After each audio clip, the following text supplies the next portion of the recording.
नमस्कार विद्यार्थी मित्रांनो, गोरडे क्लासेस या यूट्यूब चॅनलमध्ये तुम्हा सर्व विद्यार्थी मित्रांचं मनापासून स्वागत आहे।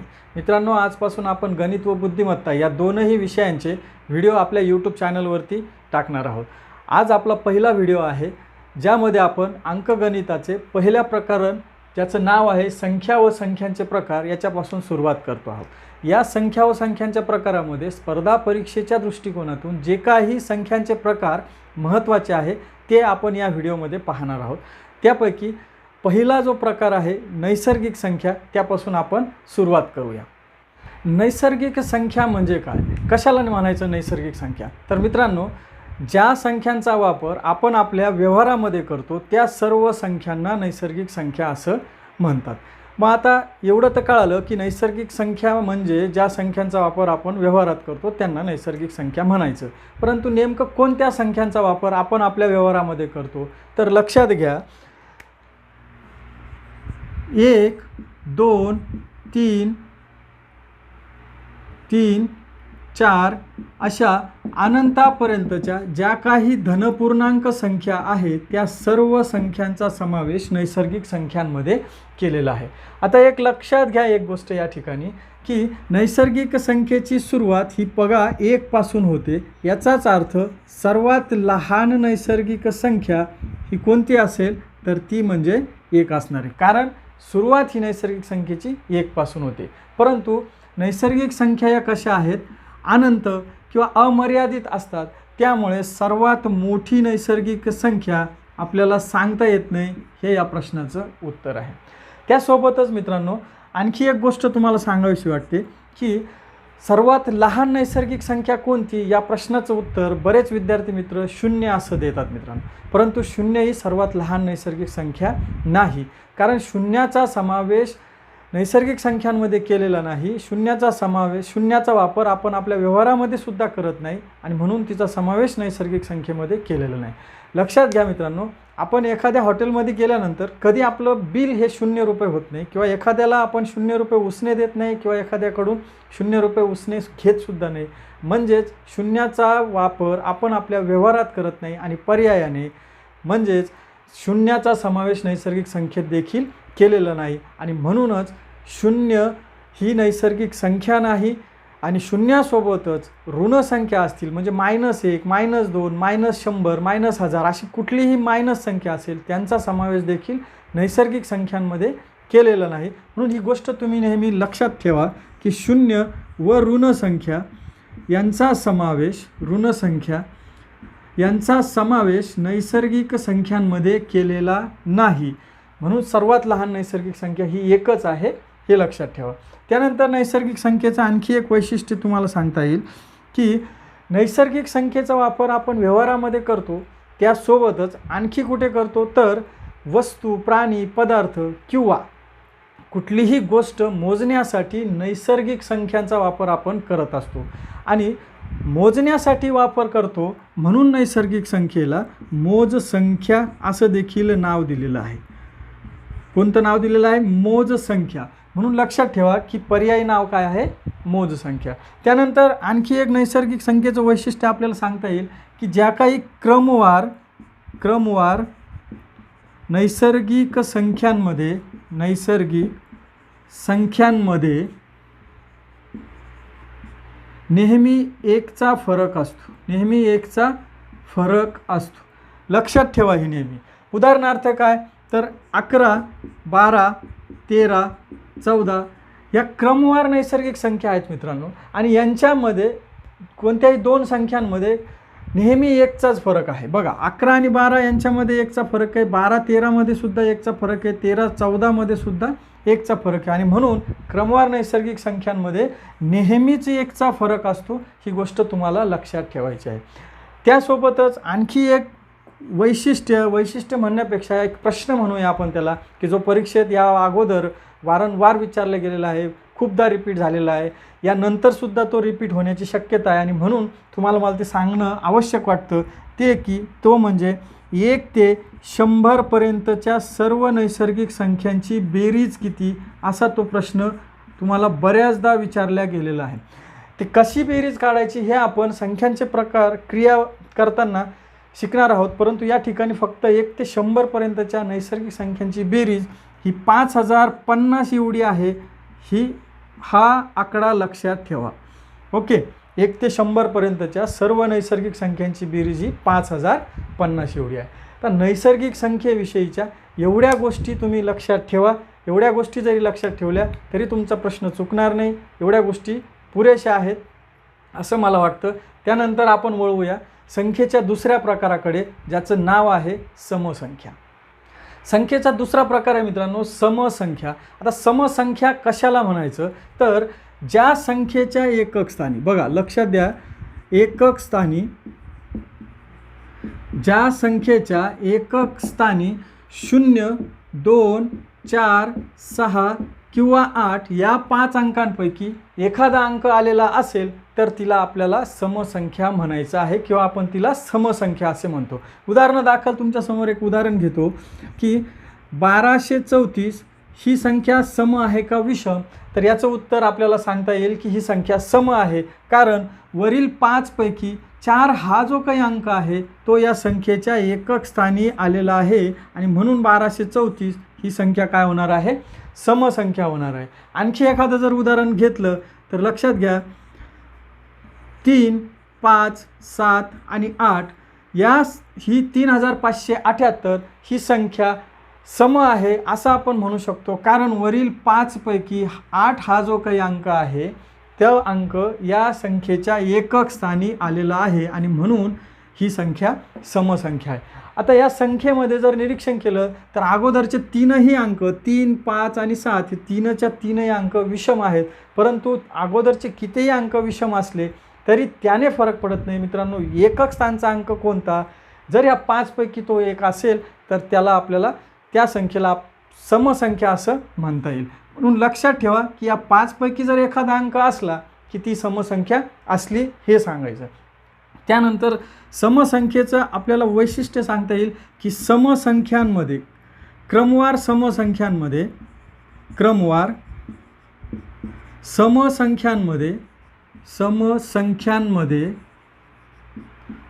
संख्यांमध्ये नेहमी 2चा फरक असतो. 2चा फरक असतो म्हणजेच काय, तर उदाहरणार्थ 2, 4, 6, 8 या क्रमवार समसंख्या आहेत आणि 2 व 4 मध्ये 2चा फरक आहे, 4 व 6 मध्ये सुद्धा 2चा फरक आहे, 6 व 8 मध्ये सुद्धा 2चा फरक आहे. मग लक्षात असू द्या की क्रमवार समसंख्यांमध्ये नेहमी 2चा फरक असतो. त्यासोबतच आणखी एक वैशिष्ट्य समसंख्यांचं की क्रमवार जेवढ्या काही समसंख्या असतील, क्रमवार समसंख्यांचा मसावी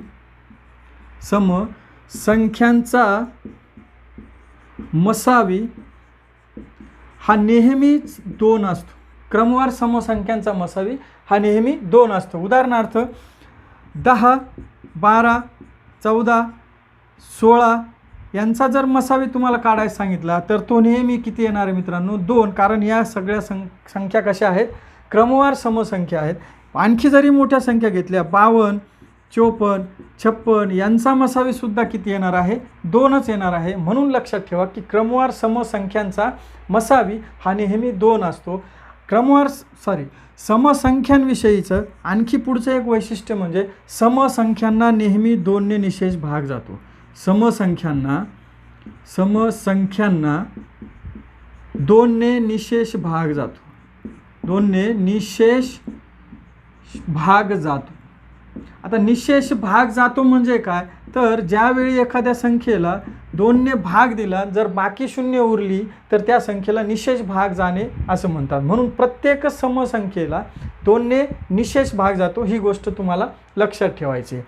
शेवटचं म्हणजे समसंख्येविषयीचं वैशिष्ट्य की 1 ते 100 पर्यंत 100 नैसर्गिक संख्या आहे आणि नैसर्गिक संख्यांमध्ये 50% या समसंख्या असतात आणि 50% या विषम संख्या असतात. आता 1 ते 100 पर्यंत एकूण 50 काय आहेत, समसंख्या आहेत आणि या 50 समसंख्यांची बेरीज आपल्याला पेपरमध्ये परीक्षेमध्ये विचारली जाते. ती बेरीज लक्षात ठेवायची तुम्हाला. क्रमवार 1 पासून ते 100 पर्यंतच्या मध्ये असणाऱ्या समसंख्यांची बेरीज ही 2550 एवढी आहे. 2550 50 एवढी बेरीज आहे, ही गोष्ट तुम्हाला लक्षात ठेवायची आहे. ठीक आहे. समसंख्यांविषयी एवढ्या गोष्टी लक्षात ठेवा, काही एक अडचण येणार नाही. त्यानंतर आपण पाहूयात संख्येचा तिसरा प्रकार विषम संख्या.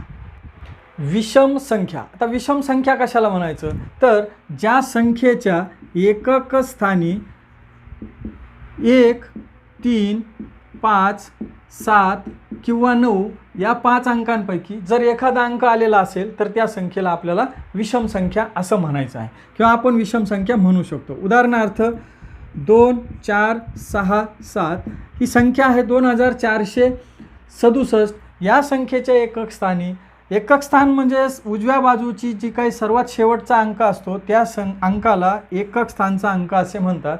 आणि या संख्येच्या एकक स्थानचा अंक आहे 7 आणि तो वरील 5 पैकी एक अंक आहे, आणि म्हणून 2467ला आपण म्हणू शकतो की ही संख्या विषम संख्या आहे. म्हणजे थोडक्यात काय, तर या 5 पैकी एखादा अंक असला की तिला आपल्याला विषम संख्या म्हणता येईल. यासोबतच आणखी एखादं दुसरं उदाहरण बघता येईल की 3541 या संख्येच्या एकक स्थानचा अंक वरील 5 पैकी हा एक अंक आलेला आहे जो की एकक स्थानी आहे, आणि म्हणून 3541 ही सुद्धा काय होणार आहे, विषम संख्या होणार आहे. आता विषम संख्येचं आणखी एक वैशिष्ट्य सांगता येईल की विषम संख्यांमध्ये क्रमवार विषम संख्यांमध्ये, क्रमवार विषम संख्यांमध्ये, विषम संख्यांमध्ये नेहमी 2चाच फरक असतो. कितीचा फरक असतो, 2चा फरक असतो. ही गोष्ट तुम्हाला लक्षात ठेवायची. समसंख्यांमध्ये सुद्धा 2चा फरक असतो. आता 11, 13, 15, 17 या क्रमवार विषम संख्या आहेत आणि त्यामध्ये 2चा फरक आहे. त्यासोबतच क्रमवार विषम संख्यांचा मसावी, क्रमवार विषम संख्यांचा मसावी, विषम संख्यांचा मसावी नेहमी 1 असतो. समसंख्यांचा मसावी 2 असतो, तर क्रमवार विषम संख्यांचा मसावी हा नेहमी 2 असतो. 1 असतो. उदाहरणार्थ 11, 13, 15, 17 या क्रमवार विषम संख्या आहेत आणि यांचा मसावी जर तुम्हाला काढायला सांगितला तर तो 1 येईल. तुम्हाला जर विचारलं 1001, 1003, 1005 यासुद्धा क्रमवार विषम संख्या आहेत आणि यांचा मसावी जर तुम्हाला विचारला तर तो तुम्ही डोळे झाकून काय सांगायचं आहे, तर तो 1 आहे, कारण त्या क्रमवार विषम संख्या आहेत. आणखी एक वैशिष्ट्य किंवा प्रश्न आपण म्हणता येईल त्याला की 1 पासून ते 100पर्यंत एकूण 50 विषम संख्या आहेत आणि या 50 विषम संख्यांची बेरीज तुम्हाला पेपरमध्ये विचारले जाते. त्या 50 विषम संख्यांची बेरीज आहे मित्रांनो, लक्षात ठेवा 2500. एवढ्या गोष्टी तुम्हाला विषम संख्यांविषयीच्या लक्षात ठेवायच्या आहे.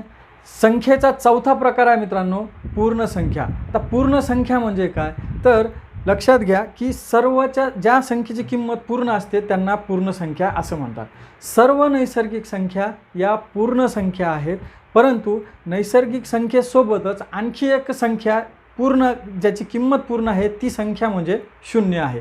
0 म्हणजे काहीच नाही, याचा अर्थ 0 ही एक पूर्ण संख्या आहे आणि म्हणून 0 व नैसर्गिक संख्या, 0 व नैसर्गिक संख्या यांच्या एकत्रित समूहाला पूर्ण संख्या असे म्हणतात. म्हणजे ज्या संख्यांमध्ये 0 असेल व संपूर्ण नैसर्गिक संख्या असतील त्या संपूर्ण संख्येच्या समूहाला पूर्ण संख्या असे म्हटलेलं आहे. म्हणजेच पूर्ण संख्येची सुरुवात ही 0 पासून होते, म्हणजे 0, 1, 2, 3 अशा अनंतापर्यंत जेवढ्या काही संख्या आहेत त्या सर्वच्या सर्व संख्यांना पूर्ण संख्या असं म्हटलेलं आहे. आता सुरुवात जर 0 पासून होत असेल तर सर्वात लहान पूर्ण संख्या कोणती असणार आहे, मग ती असणार आहे 0. परंतु सर्वात मोठी पूर्ण संख्या सांगता येत नाही, कारण पूर्ण संख्या या अनंत असतात आणि म्हणून सर्वात मोठी पूर्ण संख्या आपल्याला सांगता येणार नाही. आता एवढ्या गोष्टी लक्षात ठेवा. आणखी तुम्हाला एक वैशिष्ट्य सांगतो की 100पर्यंत एकूण 101 पूर्ण संख्या आहे. 100पर्यंत 100 पर्यंत नैसर्गिक संख्या ह्या जरी 100 असल्या तरी पूर्ण संख्या या एकूण 100 पर्यंत एकूण 101 पूर्ण संख्या आहेत. 101 पूर्ण संख्या आहेत. पूर्ण संख्या आहेत ही गोष्ट तुम्हाला लक्षात ठेवायची आहे.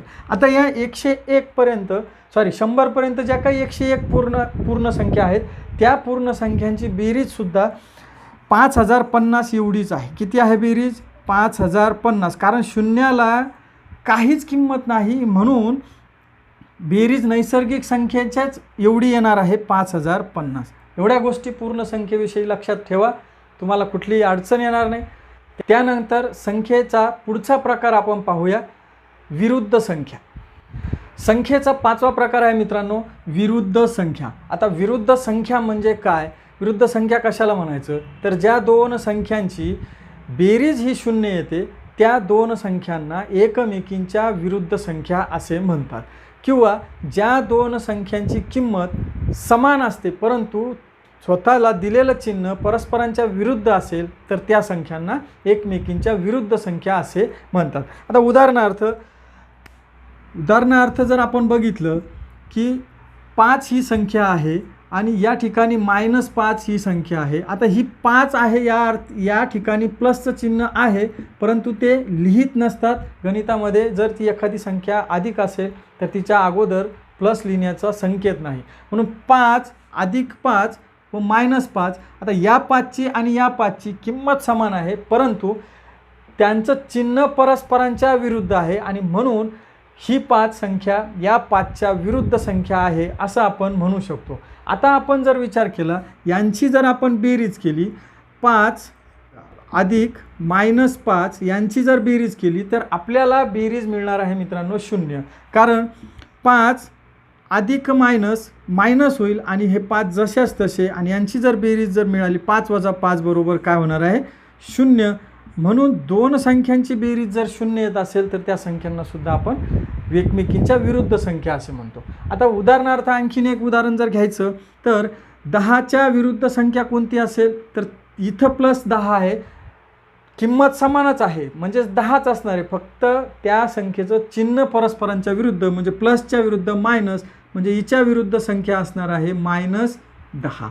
आणि या दोघांची जर बेरीज आपण केली 10 अधिक -10 जर आपण यांची बेरीज केली तर आपल्याला बेरीज मिळणार आहे मित्रांनो 10 प्लस मायनस होईल आणि 10 ॲज इट इज. तर यांची 10 वजा 10 बरोबर 0 म्हणजे यांची बेरीजसुद्धा काय आलेली आहे 0 आलेली आहे. आणि म्हणून ज्या संख्याची बेरीज 0 येते, ज्या दोन संख्यांची बेरीज 0 येते त्यांना विरुद्ध संख्या म्हणतात एकमेकींच्या. किंवा ज्यांची किंमत समान आहे परंतु चिन्ह परस्परांच्या विरुद्ध आहे, +5 -5 यांनासुद्धा आपण काय म्हणणार आहोत एकमेकींच्या विरुद्ध संख्या असंच म्हणणार आहोत. ही गोष्ट लक्षात असू द्या. विरुद्ध संख्येविषयी आणखी काही महत्त्वाच्या गोष्टी सांगण्यासारख्या नाहीत, एवढ्या गोष्टी लक्षात असू द्या फक्त. ओके. संख्येचा 6वा प्रकार आहे मित्रांनो पूर्णांक संख्या. आता पूर्णांक संख्या कशाला म्हणायचं तर धनसंख्या, ऋणसंख्या व 0 यांच्या एकत्रित समूहाला पूर्णांक संख्या असं म्हटलेलं आहे.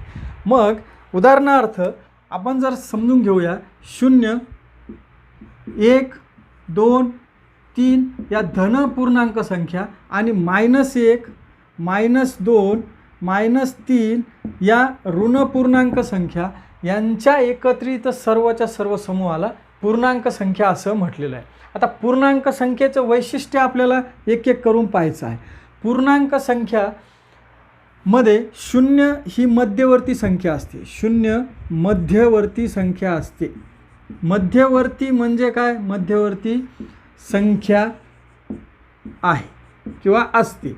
मध्यवर्ती म्हणजे काय तर मधली संख्या कोणती असते 0 असते. त्यानंतर पूर्णांक संख्या ज्या उजवीकडे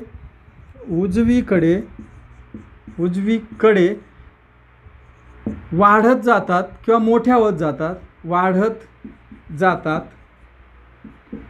तर डावीकडे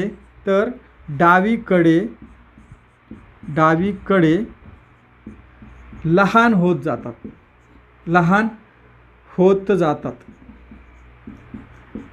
ही गोष्ट तुम्हाला लक्षात ठेवायची. बघा, शून्य मध्यवर्ती संख्या आहे. शून्यापासून उजवीकडे 1 2 3 या संख्या कशा अनंतापर्यंत वाढत जातात आणि शून्यापासून डावीकडे -1 पेक्षा छोटी संख्या -2 -2पेक्षा छोटी संख्या -3 अशा डावीकडे या अनंतापर्यंत कमी कमी होत जातात. ही गोष्ट तुम्हाला लक्षात ठेवायची आहे. त्यासोबतच पूर्णांक संख्येचं आणखी एक वैशिष्ट्य आपल्याला सांगता येईल की सर्वात मोठी किंवा सर्वात लहान पूर्णांक संख्या सांगता येत नाही. सर्वात मोठी किंवा लहान पूर्णांक संख्या सांगता येत नाही.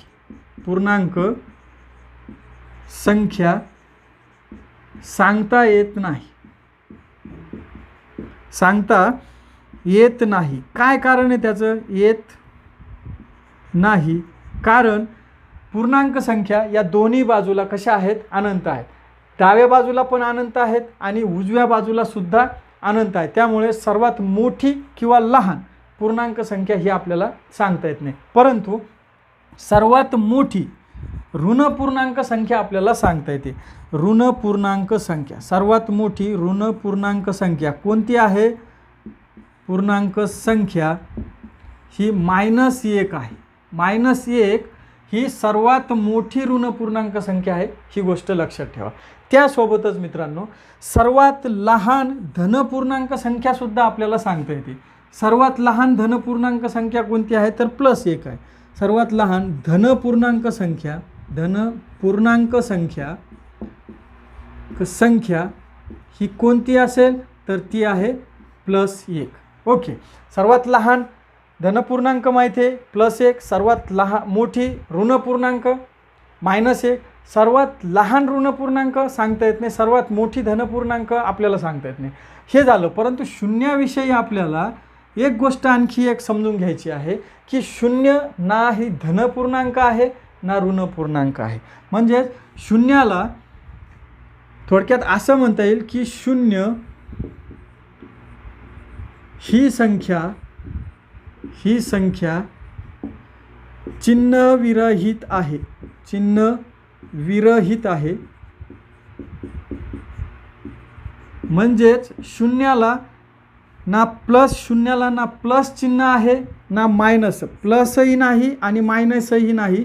त्यामुळे शून्याला चिन्हविरहित संख्या असे म्हणतात. ती एकमेव संख्या अशी आहे गणितामधली की जिला ना प्लस आहे ना तिला ना मायनस म्हणतात. आणि म्हणून आपण म्हणू शकतो की शून्य ही संख्या चिन्हविरहित आहे. एवढ्या गोष्टी तुम्ही पूर्णांक संख्येविषयी लक्षात ठेवू शकता. लक्षात ठेवा, म्हणजेच जेणेकरून तुम्हाला परीक्षेमध्ये अडचण येणार नाही. त्यानंतर पुढचा प्रकार आपल्याला पाहायचा आहे, ज्याचं नाव आहे अपूर्णांक संख्या. संख्येचा 7वा प्रकार आहे मित्रांनो अपूर्णांक संख्या. आता अपूर्णांक संख्या म्हणजे काय? तर ज्या संख्येची किंमत अपूर्ण असते त्या संख्येला अपूर्णांक संख्या असे म्हणतात. या अपूर्णांक संख्येचे 3 प्रकार पडतात. त्यापैकी पहिला जो प्रकार आहे मित्रांनो त्याला म्हणतात व्यवहारी अपूर्णांक. व्यवहारी अपूर्णांक. आता व्यवहारी अपूर्णांक म्हणजे काय? तर ज्या संख्या अंश व छेद स्वरूपात लिहिलेल्या असतात त्यांना व्यवहारी अपूर्णांक किंवा यालाच पर्यायी नाव आहे साधा अपूर्णांक असं म्हणतात. उदाहरणार्थ 9/4, त्यासोबतच 17/8. आणखी एक जर उदाहरण घेतलं तर 32/5. या वरच्या संख्येला अंश म्हणतात तर खालच्या संख्येला छेद म्हणतात. मग अशा स्वरूपात अंश व छेद स्वरूपात लिहिलेल्या सर्व संख्यांना आपण काय म्हणणार आहोत की अपूर्णांक संख्या. हे झालं पहिला प्रकार. त्यानंतर दुसरा जो प्रकार आहे अपूर्णांक संख्येचा तो आहे दशांश अपूर्णांक. आता दशांश अपूर्णांक म्हणजे काय? तर ज्यावेळी या व्यवहारी अपूर्णांकाचं आपण उत्तर काढतो किंवा छेदाने अंशाला भाग देतो आणि आपलं उत्तर दशांशामध्ये येतं तेव्हा त्या अपूर्णांकाला किंवा त्या किमतीला आपण दशांश अपूर्णांक असे म्हणतो. उदाहरणार्थ 9/4 हे जर उदाहरण घेतलं आणि 4ने 9ला भाग दिला तर आपलं उत्तर येणार आहे मित्रांनो 4 दुने 8, खाली 1 उरेल, 0 घेतला, पॉईंट दिला, 4 दुने 8, खाली उरले 2, 4 पंचे 20, म्हणजे 2.25 किंवा 2.25 हे काय जे दशांशानंतर उत्तर दशांशात उत्तर आलेलं आहे त्याला म्हणतात दशांश अपूर्णांक. आणखी जर उदाहरण आपण जर बघितलं, शेवटचं उदाहरण 32/5, याला जर 5ने भाग दिला तर 5 एकी 5, 5 सखे 30, खाली किती उरतील 2, भाग जात नाही म्हणून इथे पॉईंट दिला आणि इथे 0 घेतला, 5ने परत 20ला भाग दिला तर 5 चौक 20, म्हणजे 6.4 उत्तर कशात आलं, दशांशात आलं. आणि म्हणून व्यवहारी अपूर्णांकाचं उत्तर ज्यावेळेस दशांश अपूर्णांकात येतं, दशांशामध्ये येतं, तेव्हा त्याला दशांश अपूर्णांक असे म्हणतात. त्यानंतर अपूर्णांकाचा तिसरा जो प्रकार आहे त्याला म्हणतात आवर्ती दशांश अपूर्णांक. आवर्ती दशांश अपूर्णांक. दशांश अपूर्णांक. आता आवर्ती दशांश अपूर्णांक कशाला म्हणायचं तर लक्षात घ्या, ज्यावेळी साध्या किंवा व्यवहारी अपूर्णांकाचं उत्तर दशांशात येतं परंतु एकच अंक किंवा अंकाचा गट वारंवार रिपीट होत असेल तर तेव्हा त्याला आवर्ती दशांश अपूर्णांक असे म्हणतात. उदाहरणार्थ आपण जर एक उदाहरण घेतलं, 1 भागाकारात 3, जर हा भागाकार केला किंवा याचं उत्तर काढलं तर आपल्याला उत्तर मिळणार आहे मित्रांनो 0.3333. अशा अनंतापर्यंत हे 3 तुम्ही किती वेळेस भाग देत राहिले तर तुम्हाला 3 हाच भागाकार मिळणार आहे. आणि म्हणून 3 हा अंक आवर्ती म्हणजेच पुन्हा पुन्हा रिपीट होतो आणि म्हणून त्याला आवर्ती दशांश अपूर्णांक असं म्हटलेलं आहे. ही गोष्ट लक्षात ठेवा. किंवा आणखीन एखादा अंकाचा गट जर त्याच्यामध्ये एका अंकाव्यतिरिक्त एखाद्या अंकाचा गट जरी रिपीट होत असेल तरीसुद्धा त्याला आवर्ती दशांश अपूर्णांक असे म्हणतात. ह्या तीनही प्रकार हे आपल्याला व्यवस्थितरित्या अपूर्णांक या टॉपिकमध्ये शिकायचे आहे. इथे फक्त आपण त्यांची बेसिक माहिती पाहिली. या व्हिडिओपुरतं मित्रांनो इथपर्यंत आपण थांबूया. व्हिडिओ जर तुम्हाला आवडला तर लाईक व शेअर करायला अजिबात विसरू नका. त्यानंतर आपण भेटूया पुढच्या व्हिडिओमध्ये पुढच्या संख्यांच्या प्रकारासोबत.